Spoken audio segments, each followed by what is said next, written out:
Hi guys, so ito naman yung pang dinner na gagawin ni Inday later. So pinrepare ko na ang chicken para sa chicken musakan kasi iboboil ko yan tapos palalamigan siya shredded. Napansin nyo yung aking mga spices hindi pa naka mix kasi masyado pang maaga. Dun sa isa naka-mix na kasi gagamitin ko na mamaya-maya. Okay, so ayan, na-prepare ko na lahat. So ilang beses ko na ano to itong chicken musakan. Ayan, may bagel, yung meron siyang tinatali tapos yung binabalot sa kubos na chicken with butter and olive oil. Ayan. So, may bread din later si Inday sa gabi. Ayan. So, inihanda ko na yung para sa tuna ko tsaka sa egg. Pero wala pa yung ingredients ko para sa tuna. Gagayatin ko pa yan. Okay. Ay, ang para sa kanyang dinner, ang egg at ang chicken. Yan. Pinapalamig ko na. Shredded ko ang chicken. Ayan na yung oil ko, 1/3 cup. And then, ito na yung onion. Ayan. Guys, chicken musakan. So, natapos na ako sa American rice with stroganoff and chutney sauce. So, ito naman tayo. So, ayan, ipakita na ni Inday. Ito na yung chicken shredded ko. Ito yung mga ibang ingredients sa atar. Then, ito na yung mga spices niya. Siyempre, garlic. Onion. So, ito pa yung isang ingredients, ang sliced olives. Ayan. So, light brown lang ang onion natin and then garlic na yan later. So, ayan guys, light brown na siya. So, garlic na yan. Okay. After ng garlic, ito na ang ating chicken.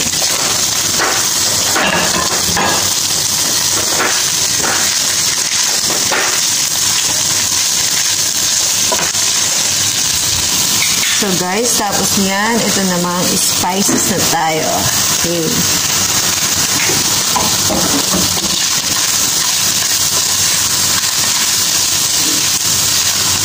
Hanggang sa maluto na siya, smell, and then taste the salt. Tsaka ko ilalagay ang sa atar at slice olives. Pag ganun ka final kasi meron pa tayong satar na ilalagay. And then, ang olive slices. So, after nyan, yung finalize na, titikman natin yung salt. After dito kasi baka maalat yung sa atar or whatever. Ayan. So, wala na yung apoy. Yan na lang siya, mix na lang. Ganyan, palalamigin ko na lang yan. And then, babalutin namin sa kubus. Tapos, after pagkabalot namin sa kubus at foil, i-oven yan Inday mamayang gabi. Okay, bye! Thank you for watching and God bless all! Na chicken musakan. Diba? Nabalot na namin ang kasama ko. For oven na lang yan later. So, 37 pieces. Okay, yan. Yan yung aking lalagyan mamaya ng tali na bagel. So, later. So, guys, ayan. Nagluluto na ako ng tea. Ayan, yung ito. Ayan, yung oven ko pa yan. So, ito, naka-oven na. Ayan, oh, diba? So, waiting pa yung iba. Siyempre, hindi kasi kasya. So, mula umaga hanggang gabi, nandito pa rin si Inday. Yan, nagawa ko na yung dip para sa chicken musakan. Okay, yan. Ayan, natapos na rin namin ang bread. O, diba? So, dalawang tray yan. Isang bread, tapos isang chicken musakan. Ayan, guys.